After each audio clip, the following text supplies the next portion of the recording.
사무엘상 16장 7절 말씀, 하나님께서 우리에게 주신 말씀을 우리 한 목소리로 함께 읽겠습니다. 여호와께서 사무엘에게 이르시되 그의 용모와 키를 보지 말라. 내가 이미 그를 버렸노라. 내가 보는 것은 사람과 같지 아니하니 사람은 외모를 보거니와 나 여호와는 중심을 보느니라 하시더라. 아멘. 네, 오늘은 6번째 시간, 사무엘서 공부 6번째 시간입니다. 교재 31쪽을 보시면 제목이 다윗의 등장입니다. 지금까지 우리가 5과까지 살펴보는 동안 사실 다윗은 등장하지 않았죠. 사무엘상하라고 이름하고 있는데 사실 사무엘상하의 주인공은 다윗입니다. 이제부터 사무엘상 16장부터 다윗이 등장해서 끝까지 다윗의 일생을 통해서 하나님의 마음에 합한 자의 삶을 우리가 살펴보게 됩니다. 다윗이 등장하기까지 사무엘도 등장했고 사울도 등장했습니다. 사무엘은 하나님께 정말 사랑받은 믿음의 사람이었고 사울이 어떻게 선택받고 어떻게 멸망해 나갔는지도 함께 보았습니다. 역사는 이렇게 우리에게 교훈을 주고 능력을 주고 힘을 줍니다. 역사의 교훈을 잘 새기고 익히면 그대로 행하면 우리에게 복이 되고 또 잘못한 사람은 반면교사로 삼으면 새롭게 깨닫는 기회가 됩니다. 오늘 이 다윗의 등장을 한번 살펴보겠습니다. 첫 번째 질문입니다. 31쪽 보시면 하나님이 사무엘에게 하신 말씀이 무엇입니까? 1절을 보십시오. 여호와께서 사무엘에게 이르시되 내가 이미 사울을 버려 이스라엘 왕이 되지 못하게 하였거늘. 이미 버렸다 그랬습니다. 언제 버린 겁니까? 우리가 이 시기를 지난 시간에 공부한 것에 의하면 이 두 가지 사건이 있었습니다. 첫 번째는 사울이 자기가 먼저 블레셋을 침공합니다. 전쟁을 일으킨 거죠. 그런데 하나님이 원래 하라고 해서 행한 침략 전쟁이 아닙니다. 자기 마음대로 자기를 드러내기 위해서 전쟁을 일으켰습니다. 그런데 그 전쟁을 대규모 전면전을 시작하기 전에 사무엘이 와서 번제를 드리고 전쟁을 다시 시작해야 되는데 예배를 그냥 해치워 버렸습니다. 우선순위의 문제에 있어서 예배가 우선이냐 전쟁이 우선이냐 이 문제에 대해서 실패했고 기도하는 것에 대해서 실패했습니다. 그때 하나님이 한 번의 기회를 더 주셨습니다. 한 번만 더 기회를 주십니다. 그 기회는 곧 얼마 지나지 않아서 찾아오죠. 아말렉과의 전쟁. 그때 사무엘이 찾아옵니다. 왕에게 내가 일러줄 말씀이 있다 하면서 찾아옵니다. 아말렉을 진멸하라. 헤렘 명령을 내립니다. 그 헤렘 명령은 상당히 신앙 고백적인 명령인데 다 처리해야 되잖아요. 자기 마음에 드는 것은 남겨두고 마음에 들지 않는 것은 제거하고 전리품은 하나도 가져오면 안 됩니다. 절대로 그렇게 하면 안 되고 남녀, 노소, 어린아이까지 다 정리하고 전리품은 하나도 가져와서는 곤란합니다. 그런데 사울은 어떻게 합니까? 자기가 데리고 있었던 용병 때문에 그리고 자기 욕심에 취해서 좋은 것, 기름진 것은 남기고 마음에 들지 않는 건 다 처단했습니다. 헤렘 명령을 어겼습니다. 여기서 하나님께서 이제 결단하셨습니다. 버리겠다고. 이제 다른 사람을 세우겠다고. 지금 여기 1절에 나오는 내가 이미 사울을 버렸다. 이때 이 버린 시점이 바로 그 시점입니다. 그런데 참 놀라운 것은 생각해 봐야 되는 건 버렸다면 그 자리에서 폐위하시면 되잖아요. 그러면 사울도 편합니다. 이스라엘 백성들도 편하고 당장 그 자리에서 왕관을 벗겨버리면 그만인데 그런데 거기서 진짜 그 자리에서 폐위시키지 않습니다. 껍데기만 왕으로 그냥 살고 있습니다. 괴로운 거죠, 그게. 얼마나 괴로운 일인지 모릅니다. 이제 오늘 뒤편으로 가면 껍데기만 왕으로 사는 것이 어떤 의미인지를 살펴보게 될 겁니다. 이제 하나님이 계속 명령을 주십니다. 내가 그를 위하여 언제까지 슬퍼하겠느냐? 너는 뿔에 기름을 채워 가지고 가라. 내가 너를 베들레헴 사람 이새에게로 보내리니 이는 내가 그의 아들 중에서 한 왕을 보았느니라 하시는지라. 사무엘이 슬퍼했어요. 사실 슬프겠죠. 왜 슬퍼했습니까? 본인은 이스라엘을 위해서 기도하는 분이잖아요. 왕이 저렇게 되니까 그 모든 고통은 고스란히 백성들에게 가지 않습니까? 백성들 때문에 슬프고 또 인간적으로 본인이 기름 부어서 세운 왕이 이렇게 하나님의 사랑을 받지 못하고 다른 왕을 세운다 하니까 그 또한 슬픈 거죠. 그래서 하나님은 언제까지 슬퍼하겠느냐? 베들레헴의 이세의 아들에게로 가라. 내가 한 왕을 보았다. 여기 이 보다라는 말씀이 중요해요. 히브리어로 보면 이 보다가 라아라고 되어 있습니다. 라아는 주의 깊게 살피다라는 뜻입니다. 주의 깊게 살피다. 그냥 이렇게 힐끗 보는 게 아니에요. 그냥 우리가 별 생각 없이 TV 시청하는 것처럼 그렇게 보는 게 아니라 주의 깊게 면밀하게 살펴보는 겁니다. 즉 하나님께서 사울을 폐위하시고 그 다음 왕을 세우기 위해서 이스라엘 전역에 한 사람 한 사람 속사람부터 겉사람까지 정말 이 사람을 왕으로 세워도 되는지 하나님이 심사하셨다는 뜻입니다. 주의 깊게 살펴보셨다는 뜻입니다. 주의 깊게 살펴봐서 하나님께서 살펴서 하나님 마음에 이 사람이면 괜찮겠다 하는 한 사람을 찾으신 거예요. 자, 그래서 그 한 사람이 베들레헴 이새의 집에 있으니 너는 뿔병에 기름을 채워다가 그 집에 가서 기름을 부어서 왕을 세우라 명령하신 거죠. 근데 사실 이 명령은 사무엘에게는 굉장히 부담스럽습니다. 이렇게 얘기합니다. 2절을 보십시오. 사무엘이 이르되 내가 어찌 갈 수 있으리이까 사울이 들으면 나를 죽이리이다 하니. 사실 이제 사무엘은 사울에게 감시를 받고 있는 처지예요. 왜 그렇습니까? 지금 사실 종교 권력과 정치 권력이 갈등하고 있는 상황이잖아요. 원래는 사무엘이 종교와 정치 권력을 다 가지고 있었습니다. 왕을 세웠습니다. 왕에게 정치 권력을 이양했습니다. 본인은 평생도록 기도하겠다 그랬습니다. 종교 권력만 가지고 있습니다. 그런데 영적인 권위는 사무엘이 가지고 있는데 그 영적인 권위를 가지고 명령했는데 통하지를 않습니다. 아각 왕을 아말렉 왕의 우두머리 아각 왕을 사로잡아 왔어요. 죽이지 않았습니다. 아각 왕이 즐거이 웃으면서 나왔잖아요. 사무엘이 어떻게 합니까? 아각을 찍어 죽였습니다. 즉 사람들이 볼 때, 백성들이 볼 때 종교 권력과 정치 권력이 강하게 충돌하고 있고 거기에서 종교 권력이 정치 권력보다 위에 있다고 보고 있는 상황입니다.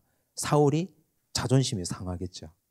만약에 사무엘이 한 가지라도 허투루 잘못 행하면 그걸 빌미로 씌워서 체포할 수도 있는 상황이에요.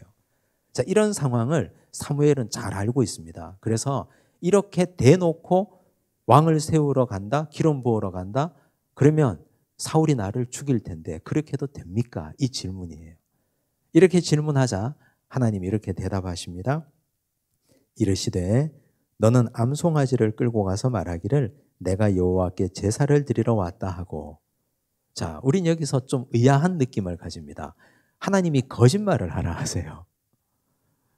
우리는 뭐 하얀 거짓말, 나쁜 거짓말 하지만 어쨌든 하나님이 지금 정상적으로 정직하게 말하라고 하지 않는 거잖아요. 내가 왕을 세우러 왔다, 왕에게 기름 부으러 왔다, 이 말을 못하게 하시는 거잖아요. 왜 그렇게 하실까요? 하나님이 이렇게 해도 됩니까? 근데 우린 그런 측면에서 이걸 봐서는 안 되고 하나님이 지금 사울을 어떻게 보고 계시는가가 중요합니다. 무슨 말이냐 하면 아군끼리는 암호도 다 공유합니다. 저녁에 불침번 서고 들어올 때 암호를 대야지 문을 열어주잖아요. 저기 멀리서 캄캄한데 아무도 안 보이는데 오늘 밤 저녁에 암구호가 있잖아요. 그걸 대야지 서로가 소통이 되잖아요. 아군들끼리는 비밀번호나 암호나 이거 다 공유합니다. 서로의 정보가 다 공유됩니다. 그런데 적에게는 어떤 정보도 알려주지 않습니다. 알려준다 그러면 거짓 정보를 흘리는 것 정도. 지금 여기 보면 하나님이 사울에게 어떤 정보도 알려주지 말라고 하시는 거예요. 그러면 하나님은 사울을 이미 적을 다루듯이 취급하고 있는 겁니다. 하나님의 사람으로 취급하지 않는 거예요. 하나님은 이미 사울을 갈로 밖에 내어놓고 생각하고 판단하고 계신다는 겁니다. 그렇게 파악하셔야 됩니다. 하나님이 거짓말을 조장했다, 거짓말을 하라 했다, 이게 아니라 하나님이 사울을 어떤 관점으로 보시느냐, 그게 중요합니다. 하나님께서 당신의 사람들에게, 특별히 아브라함이나 모세에게 비밀이 없잖아요. 다 얘기하셨잖아요. 친구에게 얘기하듯이 다 말씀하셨습니다. 하나님이 사랑하는 자에게는 당신의 계시를 알려주시고 비밀을 알려주시고 우리가 기도하면 깨닫게 해주시고 우리가 갈 바를 알게 해주세요. 근데 하나님이 마음을 닫아놓은 자에게는 어떤 말씀도 하지 않으세요. 우리가 기도하죠. 무슨 말씀을 하시는지 기도 응답이 되지 않아요. 들리질 않아요. 느낌이 없어요. 캄캄해요. 그러면 우리 자신을 돌아봐야 됩니다. 막혀있는 죄가 있는가? 지금 사울과 하나님은 소통 자체가 안 되는 상황이에요. 그래서 하나님이 사무엘에게는 이런 일을 알리지 마라. 비밀로 하라. 적이니까. 내 사람이 아니니까. 이게 얼마나 비참하고 무서운 일입니까? 왕인데 내가 아닌 다른 왕을 세우는데 내가 몰라요. 껍데기만 왕이에요. 비참하죠. 버림받으니까. 차라리 그냥 왕관 벗기지. 이게 더 비참한 일입니다. 하나님의 사랑을 받지 못하면. 3절 이새를 제사에 청하라. 내가 네게 행할 일을 가르치리니 내가 네게 알게 하는 자에게 나를 위하여 기름을 부을지니라. 나를 위하여 기름을 부을지니라. 이거 줄 쳐놓으세요. 자, 이제 왕을 세웁니다. 그죠? 사울을 대신할 이스라엘의 왕을 세우는데 그 왕은 누구를 위한 왕이란 말입니까? 나를 위한, 즉 하나님을 위한 왕이라는 말이에요. 근데 이상하지 않으세요? 왕은 누구를 위한 왕이어야 됩니까? 우리 상식에는 백성을 위한 왕이어야 되죠. 근데 하나님 나라의 왕은 가장 우선 하나님을 위한 왕이어야 돼요. 하나님을 잘 섬기는 왕이 백성도 잘 섬깁니다. 믿음이 좋은 왕이 백성들에게도 잘 한다는 뜻입니다. 하나님을 섬기지 않으면 그럼 누구를 섬길까요? 백성 위한다고 하는 명분으로 자기를 위해요. 사울 보셨잖아요. 사울이 자기를 위하여 기념비를 세웠잖아요.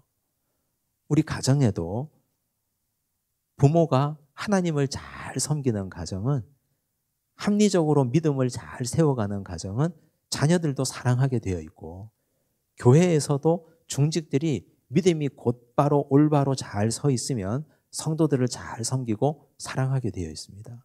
그래서 가장 중요한 것, 하나님과의 관계가 우선입니다. 그래서 하나님이 나를 위하여 왕을 세우라 그런 거예요. 그 다음 사무엘의 눈은 누구를 보았습니까? 이새의 아들이 7명이 있었는데요. 하나하나 이제 들어와요.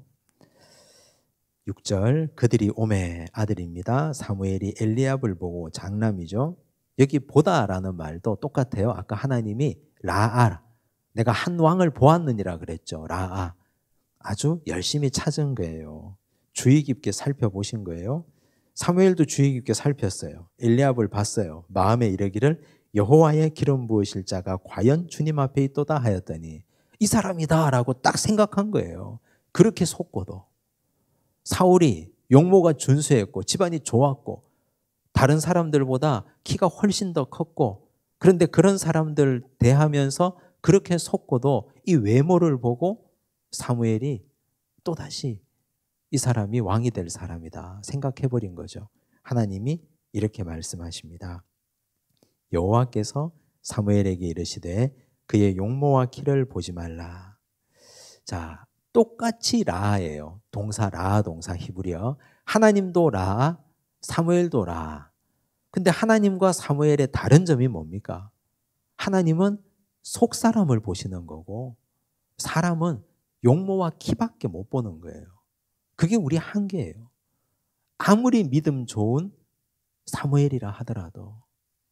그래서 여러분, 사람들 데리고 와서 저한테 우리 며느리 삼으려고 하는데 사람 한번 봐주세요. 그런 거 하지 마세요, 제발.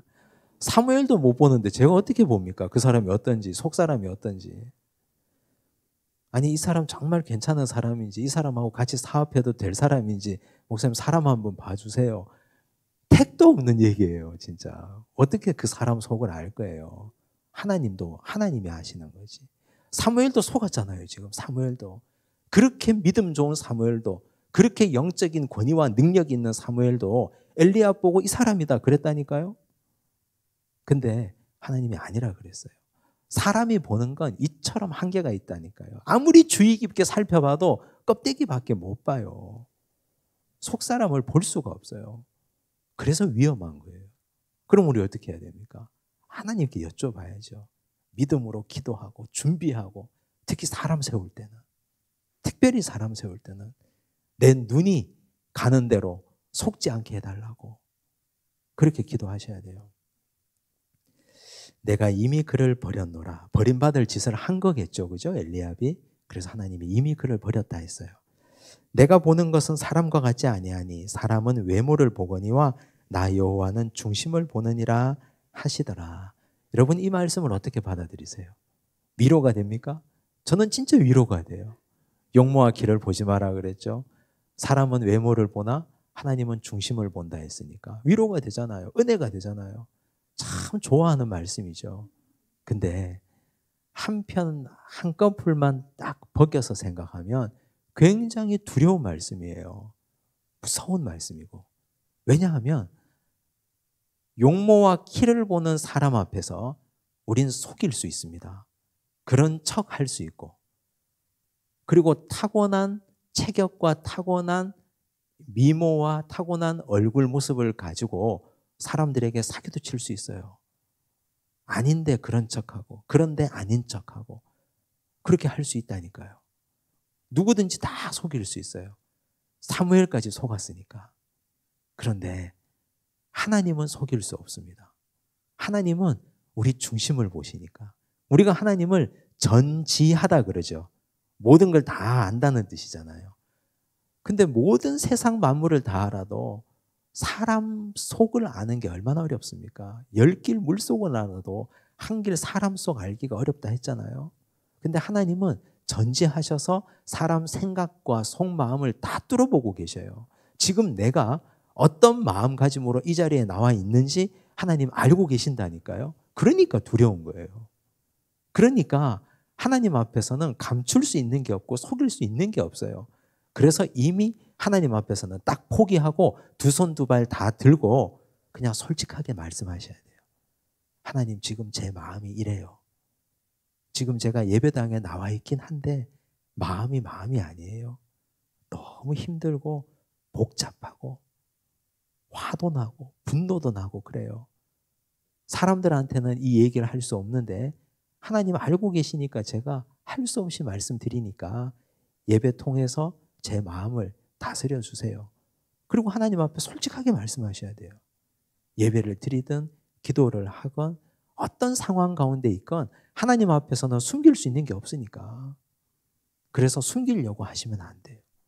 그대로 있는 그대로. 우리 레위기 할 때 배웠잖아요. 소재에 꿀 넣지 마라, 누룩 넣지 마라 그랬잖아요. 있는 모습 그대로 예배에 가지고 나와라. 속일 수 없는 하나님, 숨길 수 없는 하나님. 하나님이 엘리압 아니라고 하셨습니다. 이제 그 다음 32쪽 보시면 이새가 아비나답 둘째입니다. 아비나답을 불러 사무엘 앞을 지나가게 하매 사무엘이 이르되 이도 여호와께서 택하지 아니하셨느니라 하니. 아니라 그랬어요. 이새가 자랑하는 큰아들, 둘째 아들 다 되자 맞았어요. 셋째 산마. 이새가 산마로 지나게 하매 사무엘이 이르되 이도 여호와께서 택하지 아니하셨느니라 하니라. 셋째까지 다 아니에요. 이제 그 다음 아들들 이새가 그의 아들 7을 다 사무엘 앞으로 지나가게 하나 사무엘이 이새에게 이르되 여호와께서 이들을 택하지 아니하셨느니라 하고. 아무도 아니에요. 7명 아들이. 그래서 이상한 거예요. 사무엘이 이렇게 얘기하죠. 사무엘이 보지 못한 이새의 아들은 누구입니까? 11절.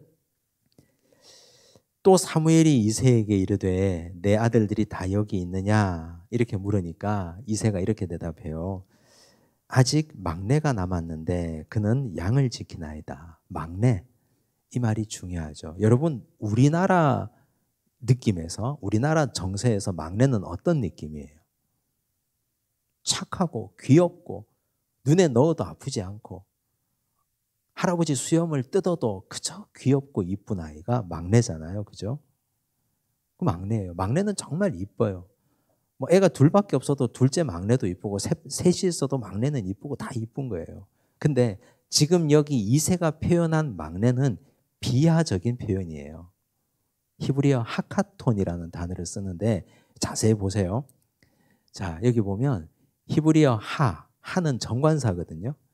자, 그리고 카톤, 카탄인데 원래 이건 작은이라는 뜻이에요. 이게 합쳐서 하카톤이 됐거든요. 하카톤. 가장 어린 자, 그리고 가장 작은 자.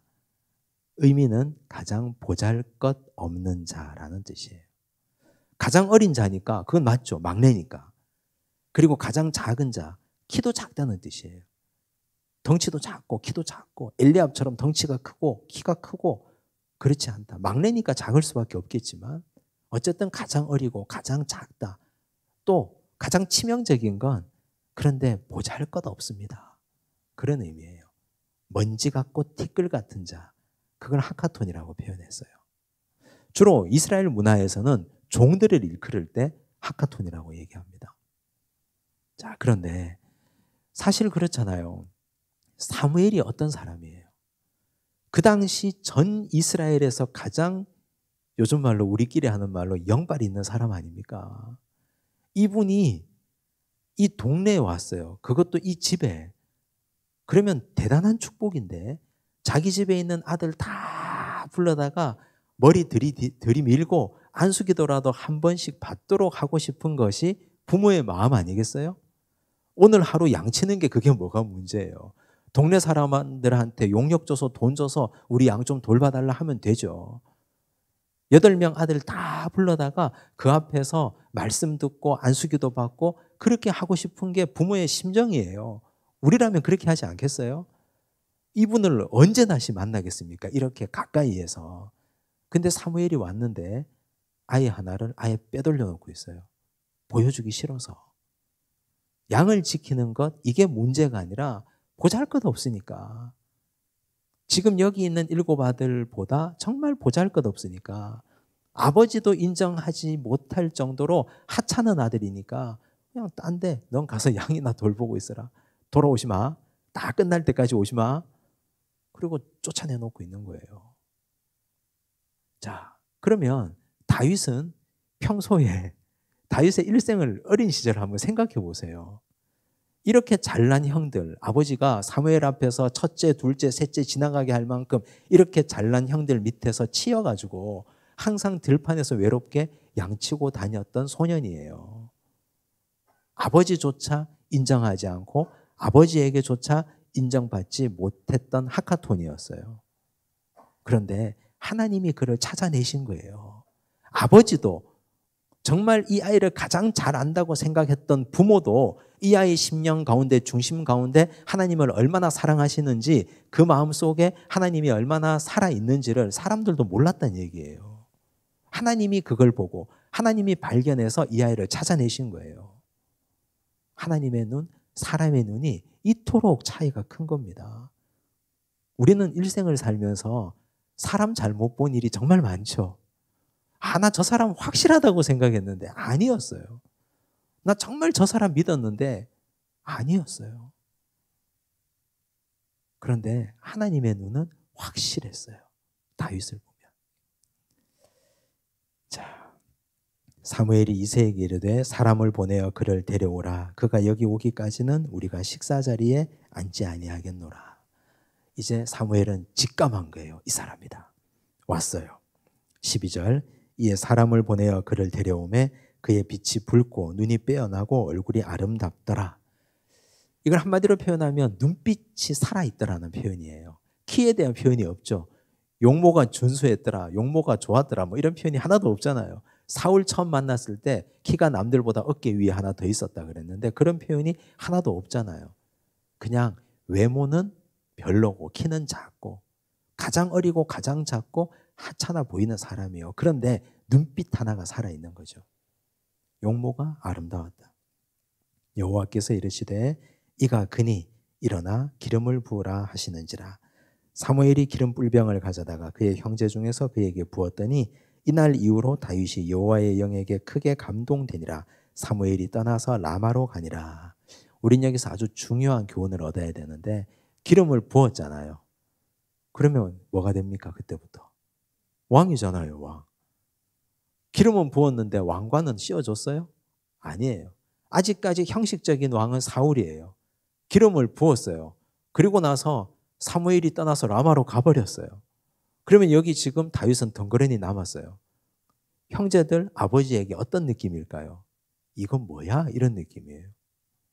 도대체 이건 뭐지? 왜 이런 식으로 일을 하실까? 기름을 부었으면 도대체 오늘 한 이 행동은 뭘까? 근데 이건 오늘 우리에게 주는 깊은 영적 의미가 있죠. 하나님께서 우리를 구원하실 때 먼저 의롭다 하시잖아요. 칭의. 우리는 어떤 행동도 하지 않았는데 불러다가 넌 무조건 의롭다 하셔요. 이스라엘 백성들을 건져서 구원하셨잖아요. 그리고 나서 진짜 의롭게 되도록 성화의 과정을 밟아가는 거예요. 지금 다윗을 왕으로 기름 부었어요. 그럼 왕이에요. 근데 아직까지 진짜 왕이 아니에요. 진짜 왕이 될 때까지 그를 빚어가시고 훈련하시는 과정이 남아있는 거죠. 그게 10수년 동안, 오랫동안 훈련하시는 거예요.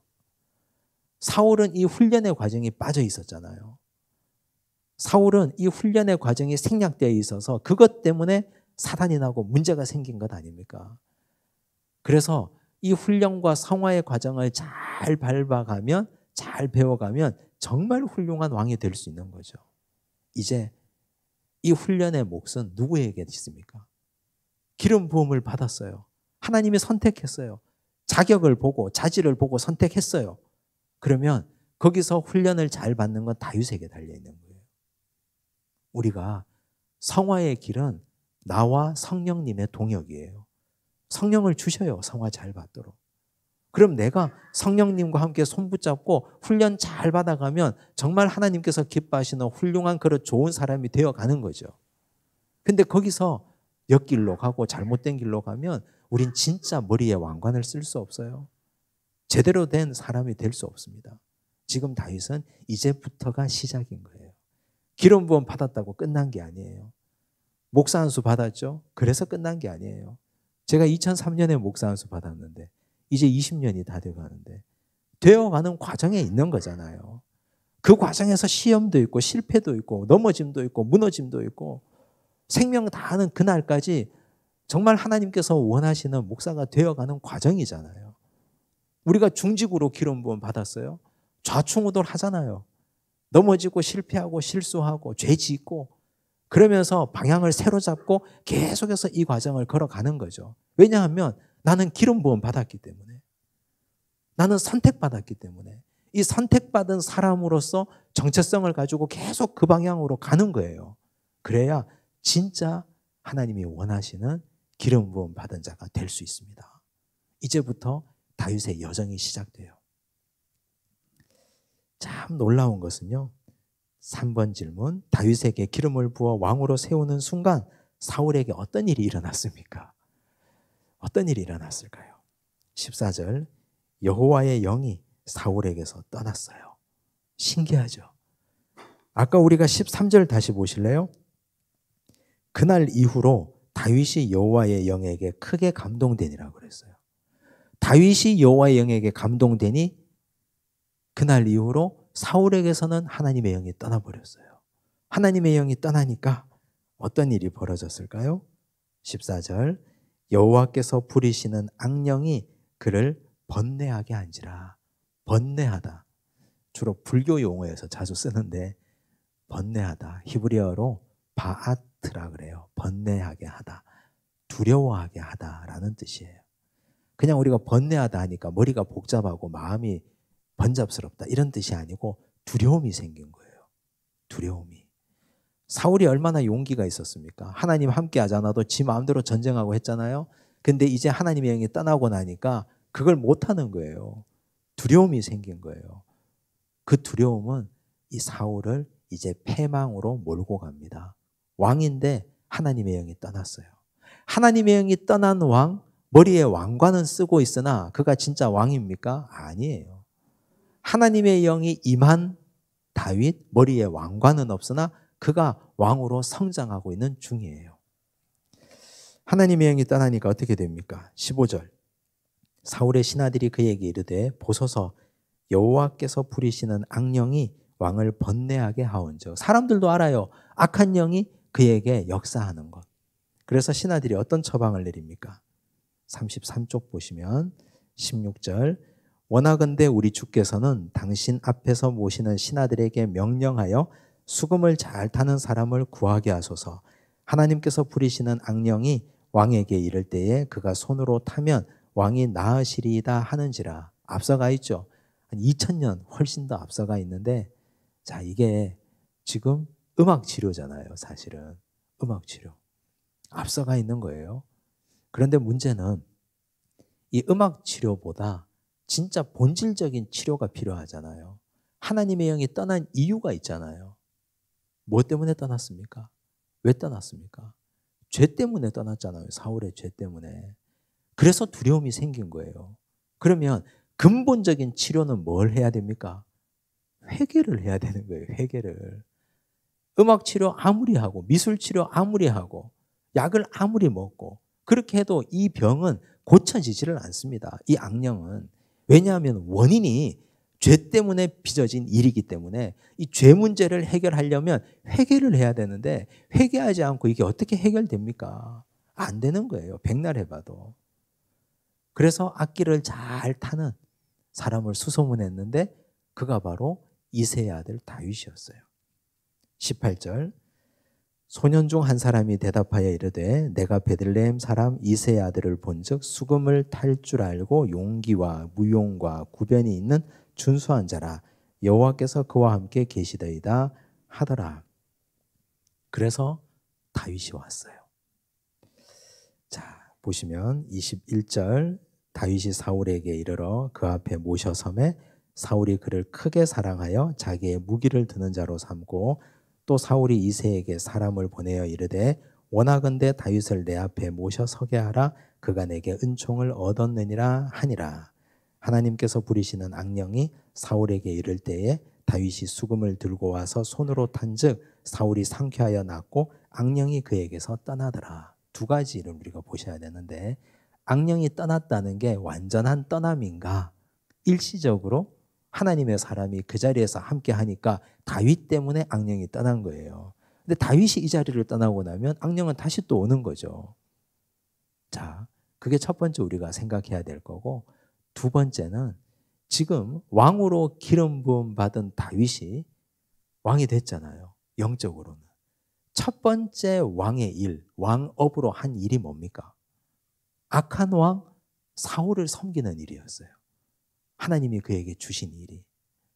훈련의 첫 번째 자리가 마음에 들지 않는 악한 왕을 섬기는 일이었어요. 요즘으로 얘기하면 그런 거죠. 공부 열심히 했어요. 대학 졸업했어요. 성적도 잘 받았어요. 영어 스코어도 좋아요. 자격증도 많아요. 근데 취업을 했어요. 악덕 기업주를 만났네요. 마음에 들지 않아요. 내가 정말 원하는 직장이 아니에요. 어떻게 해야 됩니까? 뒤도 돌아보지 않고 사표 내고 딱 나오겠죠. 요즘 젊은이들이 대부분 그렇잖아요. 근데 하나님께서 지금 하나님의 왕으로 기름 부어 세운 다윗에게 왜 첫 번째 왕업으로 악한 왕 사울을 섬기는 일을 주셨을까? 그 이유가 궁금하지 않으세요? 왜 그렇게 하셨을까요? 제가 생각할 때는 정말 하나님의 마음은 하나님의 영이 떠나면 그 비참한 말로가 바로 이런 것이라는 걸 보여주기 위한 거예요. 겉으로 볼 때는 왕이 얼마나 권세 있습니까? 그런데 하나님의 영이 떠난 왕의 이 보잘것없음과 비참함, 하나님의 영이 함께하는 사람의 그 충만함, 그 기쁨이 얼마나 대단한 것인지를 보여주기 위해서 이렇게 이 자리에 함께하게 하신 거예요. 다윗은 하나님의 영이 떠난 사울의 껍데기만 남은 모습을 봤어요. 이게 충격이었어요. 나중에 시편 51편을 한번 보세요. 거기 보면 다윗이 밧세바와의 사건 이후에 하나님께 회개하잖아요. 하나님께 회개하면서 가장 두려워하는 게 하나님의 영이 자기에게서 떠나는 거예요. 왜냐하면 하나님의 영이 자기에게서 떠나면 자기도 사울처럼 이렇게 미치광이가 될까 봐. 주의 영이 떠나고 나면 자기도 이런 식으로 악령에 시달릴까 봐. 그게 너무 무서운 거예요. 죄 짓고 나서. 그걸 자기 눈으로 봤기 때문에. 그래서 다윗은 지금 이 모습을 통해서 타산지석으로 삼으라고 하나님이 이걸 첫 번째 왕업으로 보여주신 겁니다. 그래서 오늘 우리는 나쁜 모습을 통해서도 배울 수 있는 게 있고 좋은 모습을 통해서도 얻을 수 있는 게 있어요. 지금 여기 다윗이 왕업으로 한 첫 번째 일이 바로 그 일이라는 사실을 기억하시면 좋겠습니다.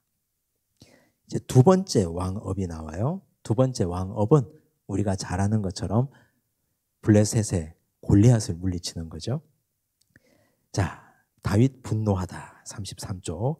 블레셋과 이스라엘의 대치 상황이 어떠합니까? 블레셋과 이스라엘은 항상 싸우잖아요. 지금 블레셋이 다시 전열을 가다듬고 올라왔어요. 우리 지난번에 봤죠. 사울이 자기 멋대로 전쟁을 일으켰는데 하나님이 그에게 기회를 주시기 위해서 승리를 허락하셨다 그랬잖아요. 블레셋 입장에서는 진 거예요. 전열을 가다듬고 다시 싸움 한번 붙자 하고 올라왔어요. 이번에는 정말 대단한 사람을 하나 데리고 왔어요. 그가 누굽니까? 골리앗이죠. 34쪽 보십시오. 17장 4절 블레셋 사람들의 진영에서 싸움을 도두는 자가 왔는데 그의 이름은 골리앗이요 가드 사람이라. 그의 키는 6규빗 한 뼘이요. 오늘 우리의 키로 환산하면 2m 85cm입니다. 2m 85cm. 엄청나지 않아요? 거의 3m예요. 2m 85cm. 머리에는 노투구를 썼고 몸에는 비늘 갑옷을 입었으니 그 갑옷의 무게가 놋 5,000세겔이며 놋 5,000세겔은 57kg이에요. 자기 몸에 57kg의 갑옷을 둘러싸고 있어요. 그러고도 뛰어다니고 그러고도 걸어다녀요. 엄청나죠. 그의 다리에는 놋 각반을 찾고 어깨 사이에는 놋 단창을 메었으니 그 창자루는 배틀채 같고 창날은 1600세겔이며 1600세겔은 7kg이에요. 창날이 7kg이에요. 방패 든 자가 앞서 행하더라. 보기만 해도 기가 딱 질리는 사람이에요. 이 사람이 40일을 조석으로 자기 몸을 나타내며 누가 나와 함께 붙어서 이길 자가 있느냐. 나를 이기면 너희가 블레셋을 이기는 거고 내가 너희를 이기면 너희가 지는 거다. 그렇게 얘기하는 거죠. 8절. 그가 서서 이스라엘 군대를 향하여 외쳐 이르되 너희가 어찌하여 나와서 전열을 벌였느냐. 나는 블레셋 사람이 아니며 너희는 사울의 신복이 아니냐. 너희는 한 사람을 택하여 내게로 내려보내라. 11절 보십시오. 사울과 온 이스라엘이 블레셋 사람의 이 말을 듣고 놀라 크게 두려워하니라. 두려워한다 그랬어요. 하나님의 영이 떠나고 나니까 왕이 두려운 거예요. 이게 왕이라고 말할 수 있습니까? 지금 백성들이 이끌고 전장에 나가 있는데 저 골리앗 한 사람이 두려워가지고 왕이 왕으로서 어떤 책무도 감당하지 못하고 있어요. 지금 백성들 입장에서는 왕을 보고 기가 막혀 하는 거예요. 뭐 징경 명령을 내리든지 자기가 나가든지 아들을 내보내든지 누구를 내보내든지 뭔가를 해야 되는데 40일 동안 어떤 일도 하지 않고 있거든요. 그래서 왕으로서 하나님이 그에게 하나님의 영을 거두어 가시고 두려움을 주시면서 굴욕을 자꾸만 주는 거예요. 그래서 그 반대급부로 스타가 탄생하는 거죠. 다윗이. 자, 골리앗을 본 다윗은 어떤 마음이 들었는가? 지금 이세의 아들 중에 첫째, 둘째, 셋째 아들이 전쟁에 나갔거든요. 근데 이세가 그 아들 3명이 어떻게 지내는지 궁금해서 먹을 것을 싸서 막내 아들 다윗을 보내요. 이걸 보면 아직까지 이세는 아들을 하카톤으로 생각하고 있는 거예요. 첫째, 둘째, 셋째 안부는 걱정이 되는데 그 전쟁터에 막내를 보낸다니 이게 너무 무모한 것 아닙니까? 하나님의 사람이 와서 기름까지 부어줬는데 그것도 그냥 아버지는 인정하지 않는 거예요. 내가 아는데 저놈 잘못 보신 거지. 이렇게 생각하는 거예요. 그런데 그것이 하나님의 손길이요 하나님의 역사라는 사실이었습니다. 거기서 다윗이 우리 말로 사고를 치는 거죠. 이제. 자, 다윗이 그 귀에 그런 소리가 들립니다. 22절 다윗이 자기의 짐을 지키는 자의 손에 맡기고 군대로 달려가서 형들에게 문안하고 그들과 함께 말할 때에 마침 블레셋 사람의 싸움 도두는 가드 사람 골리앗이라 하는 자가 그 전열에서 나와서 전과 같은 말을 하매 다윗이 들으니라. 이스라엘 모든 사람이 그 사람을 보고 심히 두려워하여 그 앞에서 도망하여. 이걸 보고 기가 찬 거죠, 다윗이. 어떻게 이런 일이 있을 수 있나? 자, 26절 다윗이 곁에 서 있는 사람들에게 말하여 이르되 이 블레셋 사람을 죽여 이스라엘의 치욕을 제거하는 사람에게는 어떠한 대우를 하겠느냐? 이 할례 받지 않은 블레셋 사람이 누구이기에 살아계시는 하나님의 군대를 모욕하겠느냐? 다윗이 무슨 상을 바래서 이런 말을 한 게 아니에요. 다윗은 상에는 아무런 관심이 없고 거룩한 분노가 막 일어나는 거죠. 왜냐하면 하나님의 영이 임했으니까. 하나님의 영이 떠난 사람은 두려움에 사로잡히고 하나님의 영이 임한 사람은 용기가 생기고 그 차이예요. 우리가 세상을 향하여 어떤 관점을 가지고 있느냐. 하나님의 영이 함께하면 우리는 세상에 두려울 것이 없습니다. 믿음으로 함께하고 하나님과 함께하면 못 이길 것이 없다고 생각하고 도전하고 또 달려갈 수 있습니다. 특히 하나님의 이름이 모욕당하고 있잖아요. 그걸 견딜 수 없어 하는 거죠. 그런데 하나님의 영이 떠난 사람, 군대가 수만 명, 수십만 명 있으면 뭐합니까? 하나같이 하나님의 영이 함께하는 사가 하나도 없는데 아무도 골리앗 하나 감당해내지 못하는 거죠. 28절 큰형 엘리압이 다윗이 사람들에게 하는 말을 들었어요. 그가 다윗에게 노를 바라여 말합니다. 네가 어찌하여 이리로 내려왔느냐? 들에 있는 양들을 누구에게 맡겼느냐? 나는 내 교만과 내 마음의 완악함을 아노니 네가 전쟁을 구경하러 왔도다. 엘리압이 왜 이런 말을 할까요? 열등감 때문이죠. 기름 부음 못 받았잖아요. 그 마음이 꽁해가지고 있는 거예요. 저게 사무엘에게 기름 부음 받고 나더니 이제는 눈에 뵈는 게 없구나. 그러면서 막 혼을 내는 거죠. 막내를 아끼고 막내를 사랑해서 하는 말이 아니에요.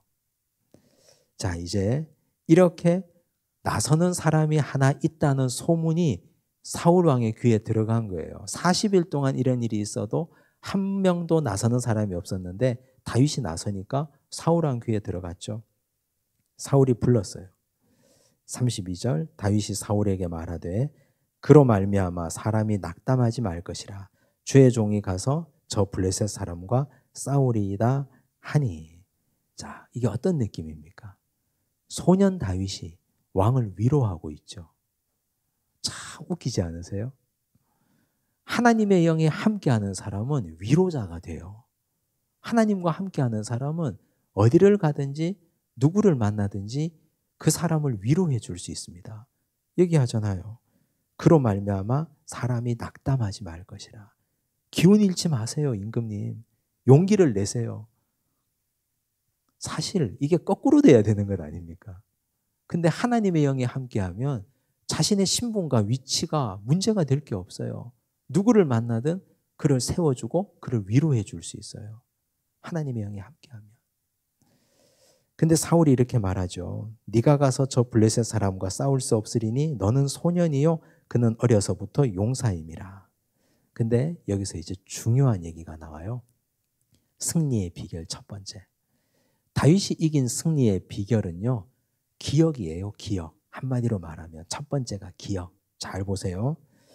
34절 다윗이 사울에게 말하되 주의 종이 아버지의 양을 지킬 때에 사자나 곰이 와서 양떼에서 새끼를 물어가면 내가 따라가서 그것을 치고 그 입에서 새끼를 건져내었고 그것이 일어나 나를 해하고자 하면 내가 그 수염을 잡고 그것을 쳐 죽였나이다. 주의 종이 사자와 곰도 쳤은즉 살아계시는 하나님의 군대를 모욕한 이 할례 받지 않은 블레셋 사람이리이까 그가 그 짐승의 하나와 같이 되리이다. 과거에 내가 들판에서 양을 칠 때 맹수가 와서 양을 물어가면 내가 쫓아가서 그 발톱과 그 입술, 그 이빨에서 양들을 건져냈습니다. 하나님이 그 맹수의 손에서도 양들을 건져주셨는데 이 할례 받지 않은 블레셋 사람 골리앗의 손에서 이스라엘을 건져주십니다. 과거의 기억을 그는 승리의 기억으로 간직하고 가져가고 있는 거예요. 이건 굉장히 중요한 얘기입니다. 왜냐하면 과거의 승리의 기억은 앞으로 살아가는데 큰 용기가 되고 자산이 되거든요. 우리 예수님께서 제자들을 훈련시킬 때 둘씩 짝지어서 파송한 적이 있어요. 연습 삼아 여행시켰어요. 전도 여행을. 그래서 하나님의 이름으로 귀신도 쫓아냈어요. 그리고 명하니까 하늘에서 사탄 마귀가 땅에 떨어지는 것도 봤어요. 병든 자가 일어나는 것도 봤어요. 제자들이 돌아와서 간증을 막 하는 거예요. 왜냐하면 그런 경험 처음 했으니까. 승리의 경험이고 놀라운 경험이잖아요. 그 경험을 가지고 그들은 예루살렘 교회를 목회해 나가는 거예요. 과거의 그 승리의 경험. 그때 내가 이렇게 했더니 되더라는 경험. 그 경험은 정말 중요하거든요. 지금 이 다윗이 아버지가 그를 무시했다 그랬잖아요. 들판에 그냥 내팽겨 쳐뒀어요. 들판에서 양들을 쳤습니다. 그런데 그는 자신의 일에 최선을 다했습니다. 맹수가 와서 양 잡아가면 두려워서 그냥 그 자리에 머물러 있지 않았어요. 하나님께 기도하고 양을 구하러 달려갔어요. 하나님이 그와 함께 하셨어요. 거기서 승리의 경험을 한 거거든요. 최선을 다해서 하니까, 작은 일에서 승리하니까 하나님이 큰 일을 맡기잖아요. 작은 일에 충성하니까. 근데 형들이 한 게 뭐가 있습니까? 아버지의 사랑받고 그냥 거기서 먹고 사고 했죠. 그에게는 어떤 역사도 일어나지 않아요. 자, 과거에 지금 우리 세대가요, 과거에 마룻바닥에서, 지금 의자에서 앉아서 예배드리지만 마룻바닥에서 눈물 흘리고 콧물 흘리고 기도해서 하나님 응답받았던 세대 아닙니까? 병도 나아봤잖아요. 병고침도 받아봤고 가정의 산적한 문제들이 기도로 다 해결됐어요. 그러면 오늘 우리가 인생 살면서 유사한 문제가 나타나면 별로 겁이 안 나요. 기도하면 되니까. 옛날에 그런 경험들이 다 있으니까. 과거에 힘들어봤고 아파봤고 그때 하나님과 함께해서 그런 어려운 시련들을 다 넘어가 봤으니까. 근데 우리 자녀들은 어떻게 할 거예요? 우리 아이들이 너무 싸고 키워가지고 밤새도록 부르짖어가지고 산기도 해본 적도 없고, 우리 아이들이 금요 철야 기도 밤새도록 기도해 본 적도 없고, 죽을 만큼 기도해서 눈물 흘려본 적도 없고, 하나님의 은혜와 역사를 경험한 적이 없는데 나중에 정말 심각한 인생의 문제를 만나면 그들 어떻게 할 거예요? 전부 다 오냐오냐 하고 싸고 키워가지고 인생이 힘들 때 그 광야에서 하나님도 만나보고 교회 학교에서 아이들하고 어울려보고 수련회 가서 3박 4일 4박 5일 동안 거기서 밤새도록 부르짖고 기도해보고 금식 기도해보고, 그게 승리의 경험이거든요. 그 경험을 통해서 골리앗 같은 인생의 난제를 만나도 승리할 수 있는 겁니다. 골리앗 같은 인생의 어려운 점을 만나도 옛날에 우리가 그렇게 해서 이겼으니까 할 수 있다고 믿는 거예요. 그게 기억입니다. 기억. 근데 기억이라고 해봐야 전부 다 아버지 어머니한테 돈 받아가지고 어디 저 좋은 호텔에 가서 먹고 자고 저 좋은 펜션에 가서 좋은 구경하고 해외여행 갔던 기억밖에 없고, 그래가지고 골리앗 같은 인생의 난제를 만나면 어떻게 이기고 어떻게 승리할 겁니까? 기가 막히는 일 아니에요, 사실은. 지금 여기 오합지졸 같은 수십만 명의 군대가 있어도 골리앗 하나 맞서지 못하는데, 승리의 작은 기억을 가졌던 다윗이 거기서 그 용기를 가지고 가서 싸워보겠다고 얘기하잖아요. 놀랍지 않습니까, 이거? 그래서 우리 부모가 해야 될 일은요, 자녀들에게 승리의 기억을 자꾸 주셔야 돼요. 교회 학교 아이들에게 이것도 해보라 그러고 저것도 해보라 그러고 힘들어도 자꾸 해보게 하고 경험하게 하는 거예요. 기도하게 하고 금식도 시켜보고 새벽 기도도 나오게 하고, 그렇게 해서 하나님을 만날 수 있는 접점을 자꾸 넓혀줘야 됩니다. 그래야 골리앗을 이길 수 있습니다. 나중에 체질이 허약한 아이들이 되고 말아요. 두 번째, 이제 승리의 기억. 이렇게 되니까 사울이요, 대견한 거예요. 불러다가 이렇게 하죠. 38쪽 한번, 38절 보세요. 17장 38절. 이에 사울이 자기 군복을 다윗에게 입히고 노투구를 그의 머리에 씌우고 또 그에게 갑옷을 입히매.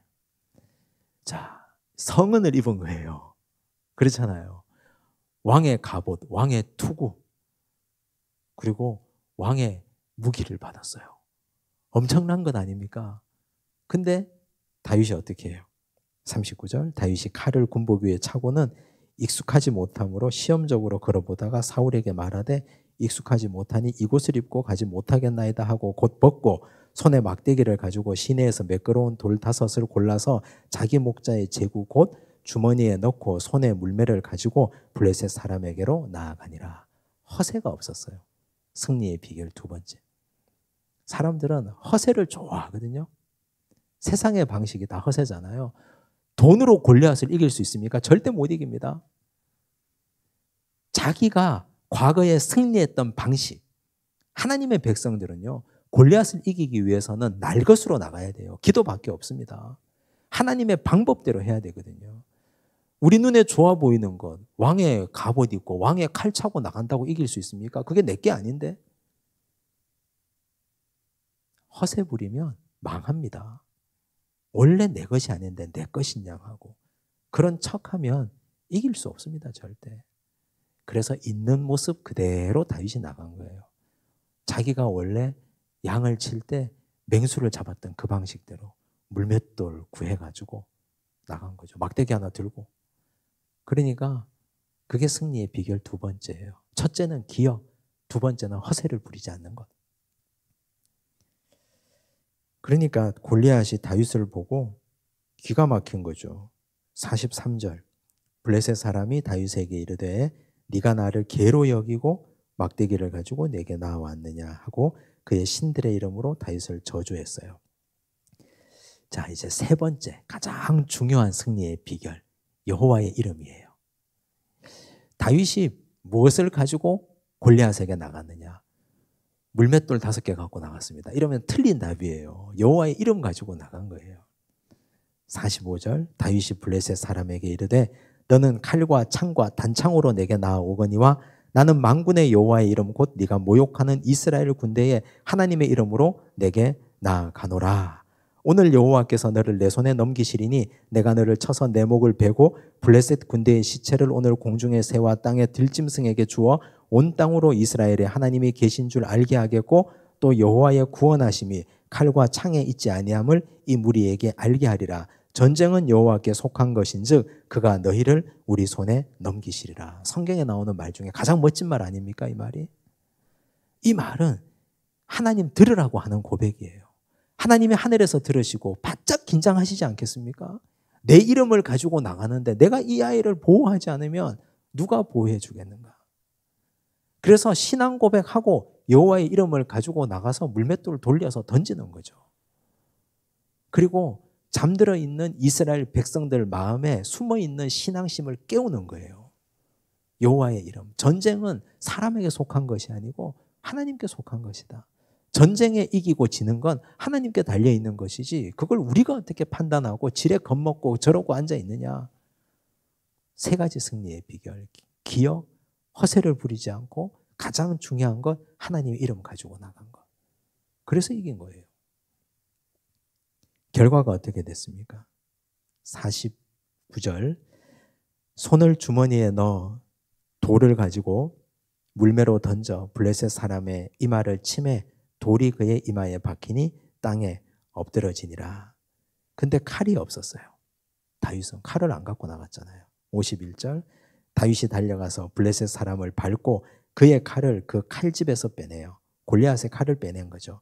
그 칼로 그를 죽이고 그의 머리를 베니 블레셋 사람들이 자기 용사의 죽음을 보고 도망하는지라.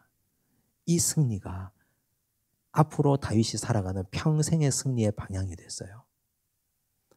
승리의 기억 하나 더 쌓였죠. 과거에는 양들을 건진 승리의 기억이었는데 이제는 골리앗을 이긴 승리의 기억이에요. 이게 큰 훈장이 됐어요. 그 기억을 가지고 앞으로 또 살아가는 거예요. 그래서 그리스도인의 삶은 승리가 또 다른 승리를 낳습니다. 작은 승리가 더 큰 승리를, 거기서 또 더 위대한 승리를, 그래서 궁극적인 하나님 나라의 승리를 낳는 거예요.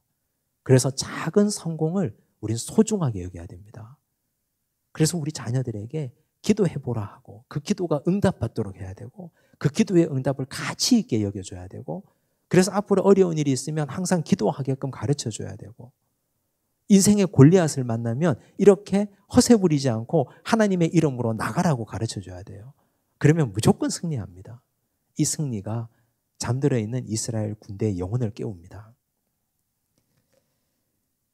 52절 이스라엘과 유다 사람들이 일어나서 소리 지르며 블레셋 사람들을 쫓아 가이와 에그론 성문까지 이르렀고 블레셋 사람들의 부상자들은 사라임 가는 길에서부터 가드와 에그론까지 엎드러졌더라. 이렇게 위대한 승리를 했어요.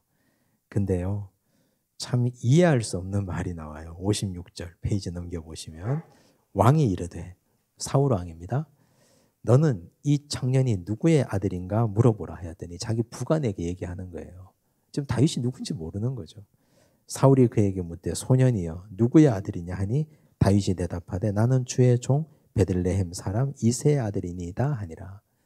자, 귀신이 들렸을 때, 악령이 들렸을 때 음악으로 하프를 연주해서 악령을 내쫓아 줬잖아요. 사랑했다 그랬잖아요. 자기의 무기 드는 자로 삼았다 했잖아요. 까맣게 기억 못하는 거예요. 하나님의 영이 떠나고 나니까 두려움이 사로잡히니까 이 사람이 왕으로서의 총기까지 다 떨어지고 있는 거예요. 자, 승리는 했습니다. 근데 그 승리가 누구의 승리입니까? 사울 왕의 승리입니까? 다윗의 승리입니까? 하나님이 다윗을 통해서 승리를 주신 거예요. 왕이지만 왕으로서 존재감이 없고 승리한 다윗도 자기 기억에 없는 그야말로 껍데기만 남은 비참한 사울의 말로를 우리에게 보여주고 있습니다. 잘 기억하시고 우리는 앞으로 어떻게 해야 승리할 수 있는지, 어떻게 해야 다윗처럼 이렇게 살 수 있는지 기억하고 우리도 그렇게 살아가시면 좋겠습니다. 기도하겠습니다. 하나님 아버지 감사합니다. 하나님께서 택하시는 사람, 하나님이 원하시는 사람은 어떤 사람인지를 보았습니다. 하나님은 우리의 중심을 보신다 하셨는데 우린 사람의 겉모습과 외모를 보았습니다. 아버지 용서하여 주옵소서. 하카톤 같은 다윗이, 부모에게도 인정받지 못했던 막내 다윗이 하나님 마음에 합하여 이제는 기름 부음 받고 왕업을 행하고 있습니다. 악한 왕 사울을 통해서 그 악한 왕이 하나님을 떠나면 어떻게 되는지를 배우게 하시고 골리앗을 이기며 승리의 비결을 깨닫게 해주셨습니다.